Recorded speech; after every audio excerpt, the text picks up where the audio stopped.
مختلف روایتیں ہیں سیکنڈ کے 10ویں حصے میں بھی، شاید ہم یہ اپنے آپ کو سمجھانے کے لیے ڈیفائن کر رہے ہیں لیکن شاید وہ اس سے بھی پہلے ہو کہ وہاں سے مسجد اقصی جو ہے وہ لے کے گئے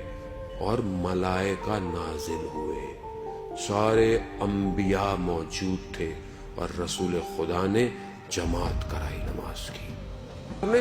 دوسرا جو سفر کرایا وہ سارے آسمانوں سے پرواز کرتے ہوئے کہیں جنت کے لوگوں کو دیکھا، کہیں جہنم کے لوگوں کو دیکھا۔ حدیثیں طولانی ہیں، وقت نہیں ہے کہ حدیث معراج جو ہے وہ گفتگو کی جائے۔ کبھی کسی آسمان پر ملائکہ کا دیکھا تو ملائکہ نے کہا یا رسول اللہ ہمارا سلام علی کو بھیجیے گا۔ پھر دوسرے آسمان پر گئے، آسمان بدلتے چلے گئے، ملائکہ بڑھتے چلے گئے اور ہر سب نے کہا یا رسول اللہ ہمارا سلام ہو، ہمارا سلام علی کو دیجیے گا، ہم بہت مشتاق ہیں دیدار کے۔ معاملہ اوپر پہنچا کہ جہاں پر حضرت جبرائیل سب سے افضل ملائکہ نے کہا کہ میں نے اگر ایک لمحہ ایک انگلی کے برابر بھی اس سے آگے بڑھایا تو جل کے خاک ہو جاؤں گا، کہا میں نہیں جا سکتا۔ وہاں رسول کو کہا آئیے،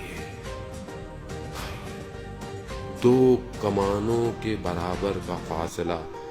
کعبہ قوسین سدرۃ المنتہا پر اپنے محبوب کو بلایا اور پھر محبوب سے کہا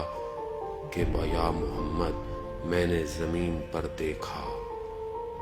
تو میں نے دیکھا کہ تم سوائے میرے کسی کو یاد نہیں کرتے، میں محمود ہوں، تم محمد ہو، اور محمد پھر تمہارے بعد میں نے جب زمین پر نگاہ ڈالی تو مجھے علی کے سوا تمہارا کوئی وسیع نظر نہیں آیا۔ عزیزان محترم یہ حدیث ہے، متواتر حدیث ہے، اور رسول خدا نے جب رسول خدا کے وجود کو جب پروردگار نے دیکھا، پروردگار سے زیادہ بہتر تو کوئی کسی کو نہیں جانتا نا، اس وجود کو جب دیکھا تو اس وجود میں صرف ایک ہستی کو اتنا لبریز پایا کہ اسی کے لہجے میں پروردگار نے گفتگو کی،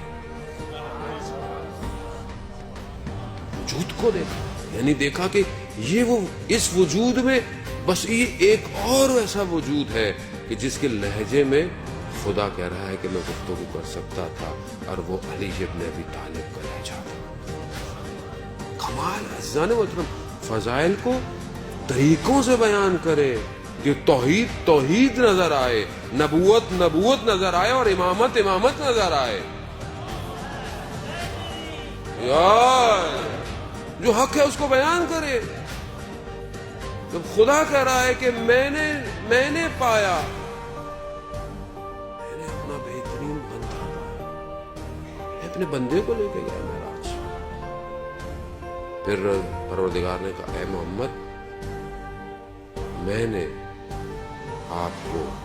علی، فاطمہ، حسن، حسین اور باقی سارے اماموں کے نور کو خلق کیا، اور اگر کوئی ساری زندگی عبادت کرتا رہے کہ اپنے آپ کو ختم کر دے اور ان کی ولایت کا منکر ہو تو میں انہیں جہنم میں بھیج دوں گا۔